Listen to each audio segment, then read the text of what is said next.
I start with a question, and that is, why are we here in this spot? And I think that why we are here in this spot is to seek part of the answer for why we are here in this world, and why we exist separate from our environment as unique entities, aware that we're alone, seeking connection, seeking to find whatever it was that we came from, and wondering all along, is there something greater than ourselves, or is there nothing greater than we are? And I think that the answer is yes, there is something greater than what we are, and also yes, there is nothing more than what we are, that we contain within ourselves a universe,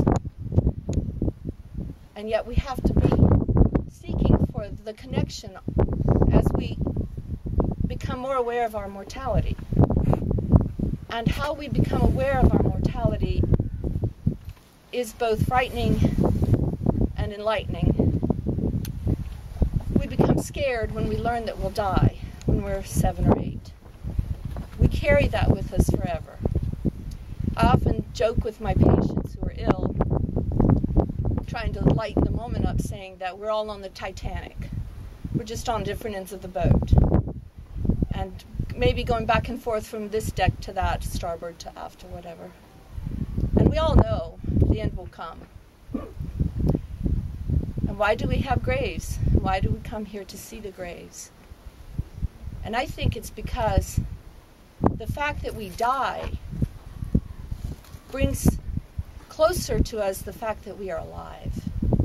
The fact that our ancestors died, and we can see that they died, makes them more alive. When you don't have a grave to go to, and so many times now people are cremated, and I'm not against cremation or scattering of the remains or anything like that. That's becoming much more fashionable. But it makes me wonder, how do we remember these people who lived? Because so much of our tradition for many years has been to go to the grave and to honor the dead by seeing that they are dead. But that makes it more real to us that they were here. They were here, and they still are in us. So with the loss of the tradition of grave sites, I think we have to come up with a new tradition for making them alive. And maybe that's been what has happened with the phenomena of Ancestry.com and internet genealogy. Because now we have virtual graves. We have a way to remember the dead because we have family trees. We have old photos being put online. And we have just this huge explosion of interest in genealogy and connection with the TV programs, Who Do You Think You Are, and the PBS program. My personal interest in this, and I've told several of you this, that about 7 years ago perhaps, my mother became ill, and I realized I had to straighten her house up, and she had saved every piece of paper she'd ever come across in her life. She was a bit of a hoarder, but not like the kind you see on TV. She just saved everything as if it were a souvenir. This is a souvenir of the Hershey bar I bought last week. This is a souvenir of the rent I paid in 1962. And in the midst of the souvenir of every receipt she'd ever had, every check she'd ever written, every letter she'd ever received, whether it was from her brothers who served in World War II, whether it was from relatives who were present during the Pearl Harbor bombing, whether it was old letters from people now long gone, mixed in with the receipts of the Hershey bars, etc. I mean, she'd have birth certificates and death certificates woven in, important things all mixed together. And that was in her house, but also in her house was a cedar chest that Graham now owns. Graham and Sarah have the chest, but I took everything out before they got it. And what was inside it was a bunch of pictures and documents that had not been touched in 100 years. Over 100 years. And they were passed down from actually a Dollard woman who was related to the Ferriters. So the vast majority of everything in there has turned out to be related to the Dollards. And that's a whole other gathering. They're from Cork. But there were Ferriter bits and pieces in there. And I had grown up, after my father died when I was 8, not knowing anything. not knowing anything except there was a Ferriter Castle. I looked it up in an encyclopedia, it wasn't there, so I forgot about it. But I started getting online. The genealogy boards led me to Audrey Annabelle Franklin here, who deserves an hand. Because Audrey has done wonderful things to document the Ferriter genealogy. She really deserves all our gratitude.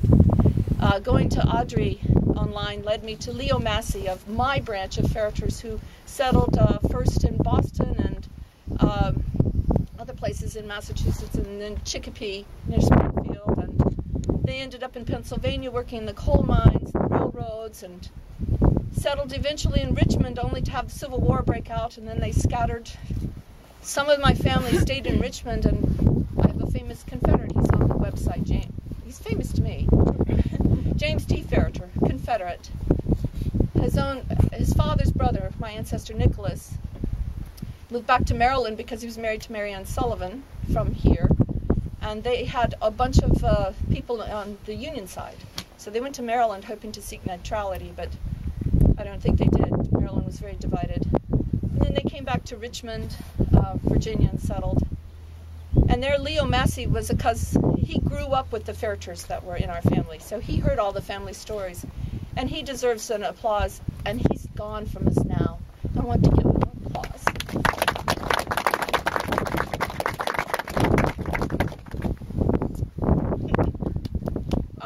I went to visit him several times, and the thing about Leo was that he had only created this story for himself. He didn't source anything. You know, he didn't write it down for us. He just wrote it down. And so then I had to go about the business of reconstructing the sources. And I'm still doing that. That's going to take another 100 years, I think. But he did hear the stories directly about coming from here, and the marriages, and Valentia Island, and Dingle, and our Lynch woman, Joanna Lynch from Dingle. We have other relatives from this area. But along with Audrey and then Leo Massey, then I connected with George and Michelle. Is Michelle here? I didn't see her. There you are.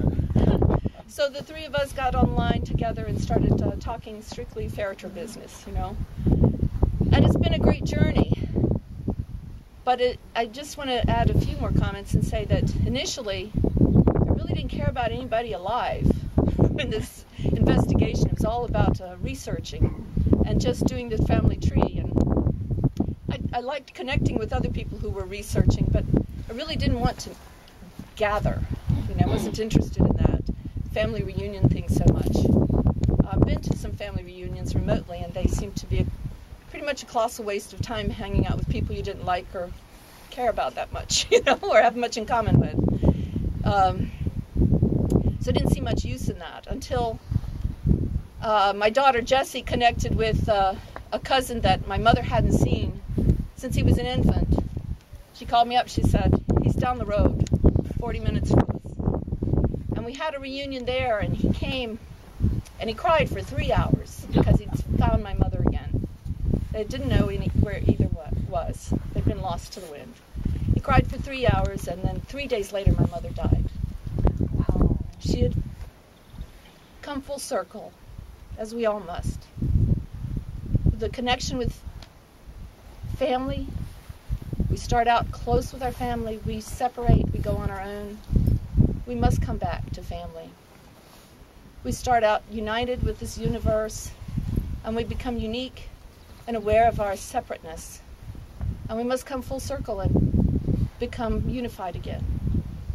And that's why we come here. We know there's a circle. We know there's something greater than what we are. We know there's a past family that is connected to us, that's still here with us. And that's all I have to say.